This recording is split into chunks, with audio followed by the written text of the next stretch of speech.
हमारा next topic है अनुवाद का महत्व। हमारे दैनिक जीवन में अनुवाद एक बहुआयामी तथा विस्तृत महत्व है। तो अनुवाद का क्या है, जो हमारे दैनिक जीवन मतलब डेली लाइफ में जो अनुवाद का महत्व है वो बहुआयामी है। मतलब आप कह सकते हैं अलग अलग फील्ड्स में हमें अपने दैनिक जीवन में अनुवाद का प्रयोग करना पड़ता है। अभी आप पढ़ाई कर रहे हैं तो आपने अनुवाद कर लिया, आप इंटरनेट चला रहे हैं तो आपने अनुवाद का कुछ प्रयोग कर लिया। तो इस प्रकार से बहुआयामी फील्ड्स में हम क्या करते हैं, अनुवाद का प्रयोग करते हैं अपने दैनिक जीवन में। अनुवाद आधुनिक युग की अनिवार्य आवश्यकता। वर्तमान में अनिवार्य मतलब आप कह सकते हैं अनिवार्य ही है किसका, अनुवाद का प्रयोग करना। एक प्रकार से लोगों को कहीं ना कहीं अनुवाद का प्रयोग अपने दैनिक जीवन में करना ही पड़ता है। विश्व में अनेक भाषाएं तथा बोलियां बोली जाती हैं। ऐसी स्थिति में अनुवाद वैश्विक विचार विमर्श की दृष्टि से महत्वपूर्ण है।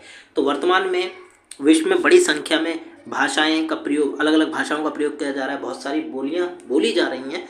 तो ऐसी स्थिति में हमें क्या, वैश्विक विचार विमर्श, अगर हमें अंतर्राष्ट्रीय स्तर पर अपने विचारों को क्या करना है, शेयर करना है किसी और के साथ, तो हमें वहाँ पे अनुवाद का प्रयोग करना पड़ेगा।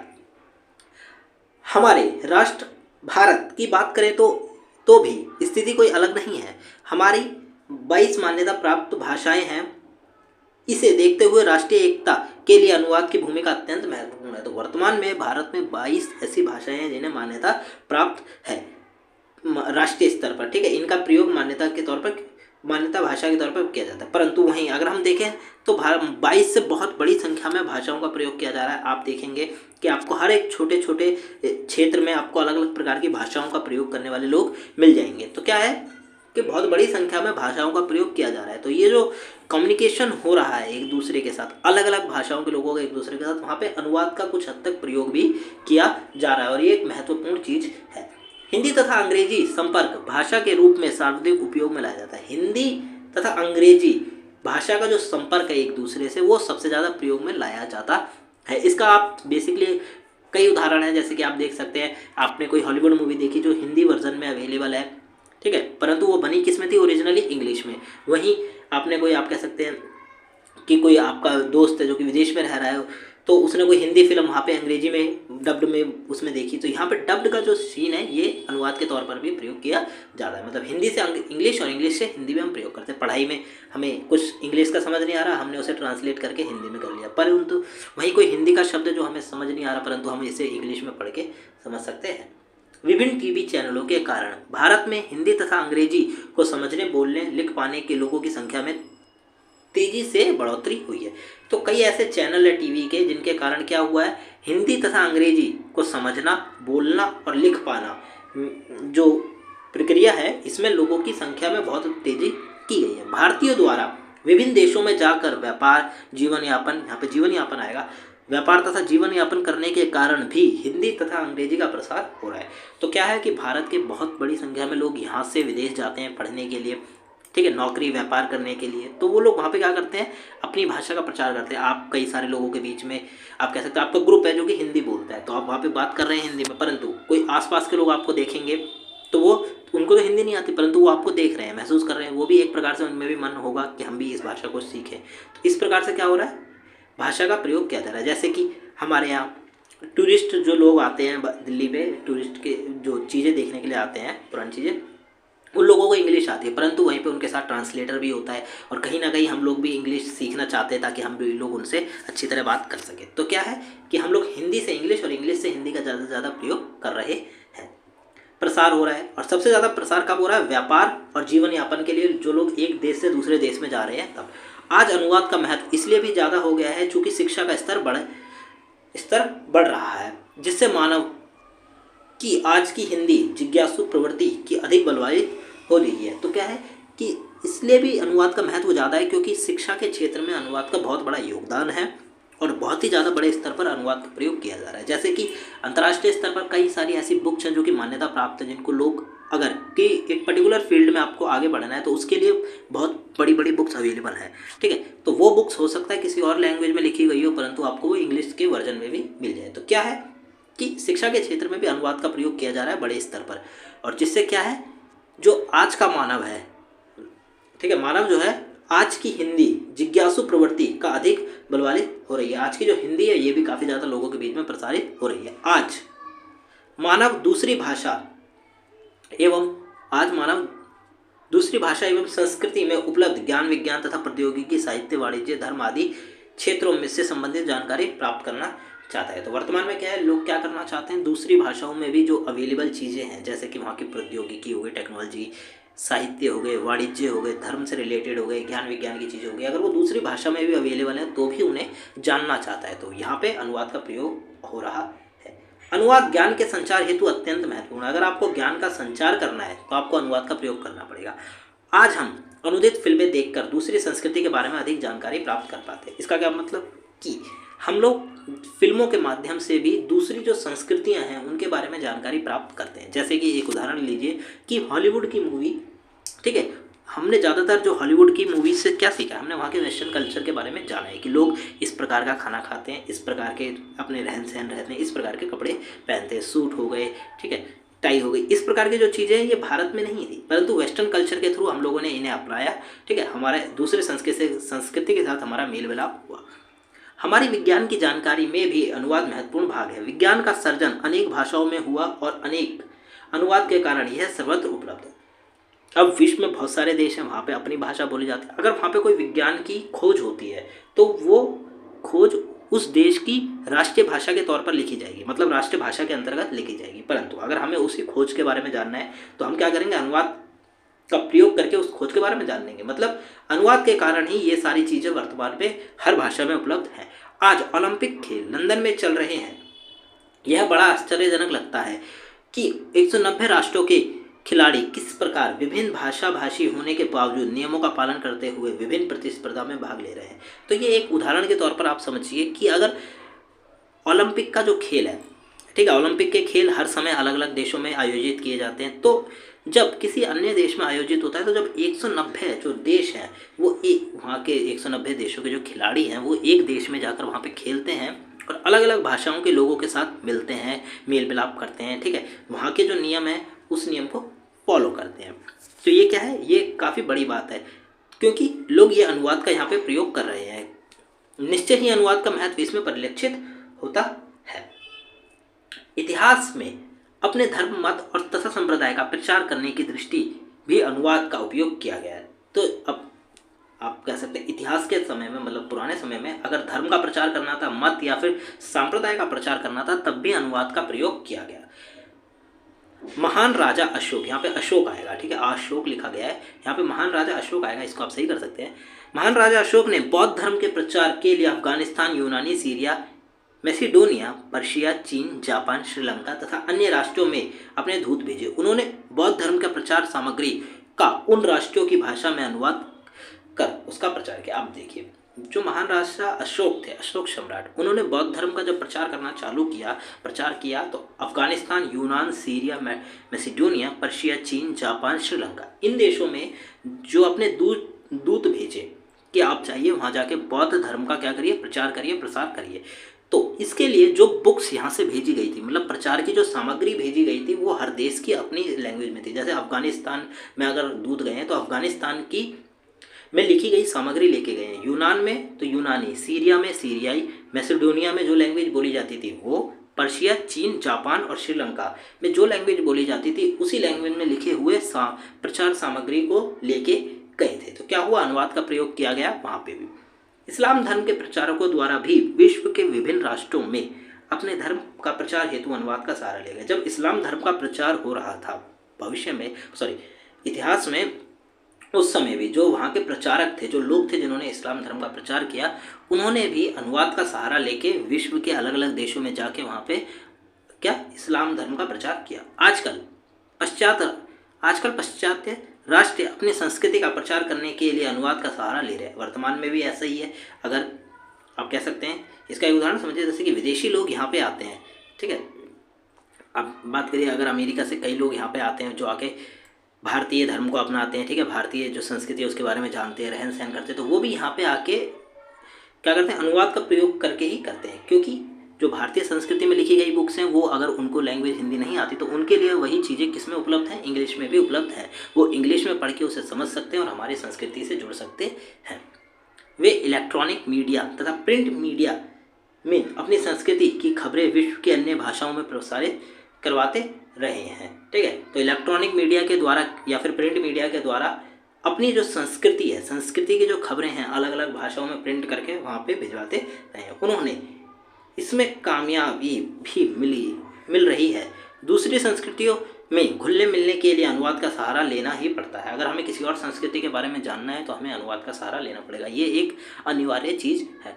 भारतीय लोगों द्वारा विश्व के लगभग सभी राष्ट्रों में काम धंधे की तलाश में जाने वाले हिंदी समझने वाले लोगों की संख्या बढ़ी है। तो क्या हुआ है, भारत के लोग विश्व के हर देश में आप कह सकते हैं बहुत बड़ी संख्या में काम धाम के लिए गए हुए हैं और वहाँ पे वो हिंदी ही बोलते हैं।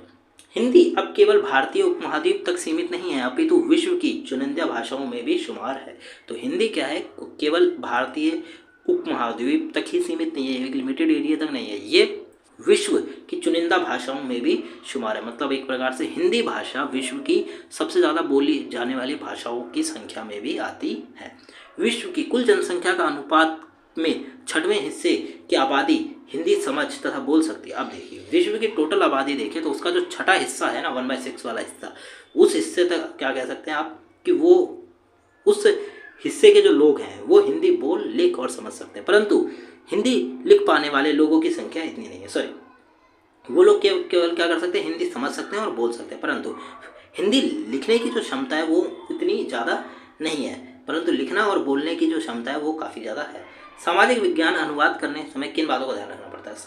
सामाजिक विज्ञान का जब अनुवाद करते हैं तो किन बातों का ध्यान रखना पड़ता है? सामाजिक प्रभाव किस प्रकार पड़ेगा? मानविकी साहित्य के अनुवादों ने प्रत्येक राष्ट्र के समाज को प्रभावित किया है। ठीक है, तो मानविकी साहित्य, ह्यूमैनिटी से रिलेटेड जो भी साहित्य लिखे गए हैं उन्होंने साहित्यों के अनुवादों ने प्रत्येक राष्ट्र के समाज को प्रभावित किया। पश्चिमी राष्ट्र के लिबास भारतीय जनता का फैशन बन गए। अब देखिए, हम लोगों ने फिल्मों के द्वारा, ठीक है, या फिर आप कह सकते हैं फिल्मों के द्वारा या फिर हमने न्यूज़पेपर्स, बुक्स के द्वारा जो वेस्टर्न कल्चर है उसको अपनाया है। ठीक है, ज़्यादातर हमने फिल्मों के द्वारा अपनाया और बाकी फील्ड्स के द्वारा भी हमने अपनाया। तो क्या है कि पश्चिमी राष्ट्र का लिबास, जो पहनावा है, वो भारतीय जनता का आज फैशन बन गया है। पश्चिमी सभ्यता भारतीय सभ्यता के प्रत्येक अंग को प्रभावित कर रही है। तो जो पश्चिम की सभ्यता है वो भारतीय सभ्यता को आप कह सकते हैं प्रत्येक अंग को प्रभावित कर रही है। Hotel, restaurant, disco, club, night club, cabaret भारतीय युवाओं को ज़बरदस्त तरीके से प्रभावित कर रहे हैं। तो ये जो चीज़ें हैं ये वेस्टर्न कल्चर की थी, परंतु हम लोगों ने इन्हें अपनाया और अब वर्तमान में ये चीज़ें हमें बहुत बड़े स्तर पर क्या कर रही हैं, प्रभावित कर रही हैं। भारतीय किशोर शूट बूट का इतना प्रेमी हो गया है कि वह गर्म देश के अनुरूप, अपने देश के अनुरूप धोती कुर्ता पहनने में शर्म महसूस करते हैं। ठीक है, तो ये आप सिंपली एक प्रकार से कहने की बात है कि जो भारतीय लोग हैं वो ज़्यादातर सूट पैंट, जीन्स, इन चीज़ों का ज़्यादा कल्चर में अपना चुके हैं। वहीं उन लोगों ने धोती कुर्ता जो है उसको एक प्रकार से आप कह सकते हैं पहनना पसंद नहीं करते। शर्म की तो हम क्या ही बात कहें, परंतु वो एक प्रकार से उन्हें पहनना पसंद नहीं है, क्योंकि वो सूट बूट का जो आप कह सकते हैं फैशन है उसके अंतर्गत आ गए हैं। यही तो सामाजिक प्रभाव है कि क्या सामाजिक प्रभाव, अनुवाद के द्वारा हमने उन चीज़ों के बारे में समझा जो कि वेस्टर्न कल्चर की थी और आज वो चीज़ें हम पर हावी हो चुकी हैं। यह प्रभाव अनुदित पुस्तकों, साहित्यों के माध्यम से आया है। ठीक है, फिल्मों के माध्यम से भी आया, पुस्तकों के माध्यम से भी आया और साहित्यों के माध्यम से भी ये कल्चर भारत में आया। अब राष्ट्रीय प्रभाव की बात करें, एक राष्ट्र पर क्या प्रभाव पड़ता है? मानविकी साहित्यों के अनुवाद से राष्ट्रीय एकता पर भी प्रभाव पड़ा है। राष्ट्रवादी साहित्य चाहे किसी भी देश का क्यों ना हो, नागरिकों को देशभक्ति, राष्ट्रवाद और देश के प्रति निष्ठावान रहने की सीख देता है। तो आप सपोज करिए कि भारत के जो साहित्य है ना वो भारत से रिलेटेड है, तो वो लोगों को क्या प्रेरणा देंगे कि आप भारत के साथ रहिए, भारत की देशभक्ति से जुड़े रहिए। ठीक है, तो यही साहित्य, हर देश का साहित्य ये काम करता है कि राष्ट्रवादी जो साहित्य है, देश से रिलेटेड या राष्ट्रवाद से रिलेटेड जितने भी साहित्य निर्माण करे गए हैं वो नागरिकों को देशभक्ति और राष्ट्रवाद के बारे में ही ज्ञान देते हैं, और वो भी अपने देश के।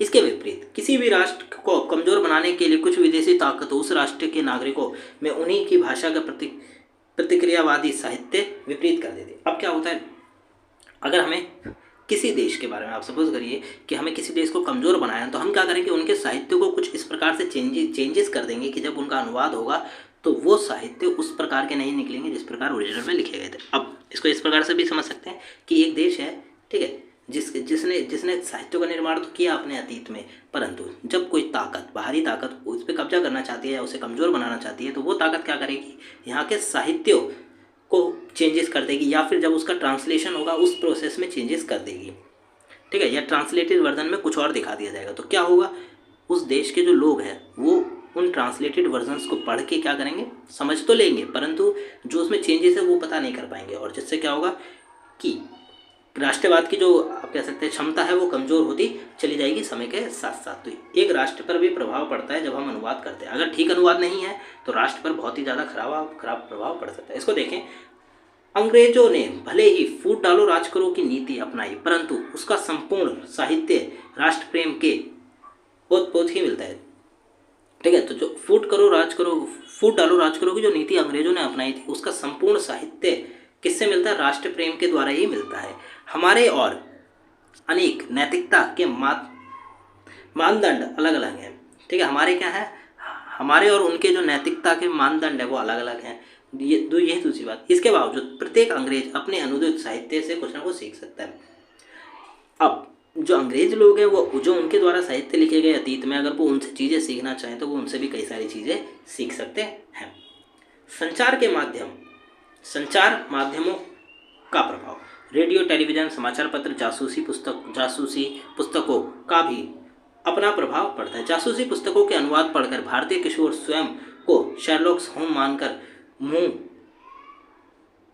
के खाते हैं। अब देखिए, जब हम संचार के माध्यमों में क्या करते हैं, अनुवाद करते हैं, तो क्या प्रभाव पड़ता है संचार के माध्यम में। ऐसी कई पुस्तकें भी हैं जैसे कि रेडियो, टेलीविज़न, समाचार पत्र, जासूसी पुस्तकें जो है, अगर इनका अनुवाद होता है, और इनका अनुवाद क्या होता है, इनके अनुवाद के द्वारा लोग इनको पढ़ते हैं, रेडियो सुनते हैं, टेलीविज़न देखते हैं, समाचार पत्र पढ़ते हैं, जासूसी पुस्तकें पढ़ते हैं, ठीक है। और क्या होता है, पढ़ते हैं तो वो एक प्रकार से उस फील्ड में जाने की ज़्यादा से ज़्यादा कोशिश करते हैं। जैसे कि भारत के जो किशोर लोग हैं, मतलब भारतीय जो किशोर व्यक्ति है, वो स्वयं को शेरलॉक होम्स मानकर क्या करता है, इस फील्ड में जाने की कोशिश करता है, परंतु इस फील्ड में वो ज़्यादा आगे बढ़ नहीं पाते और मुँह की खा के वापसी आ जाते हैं।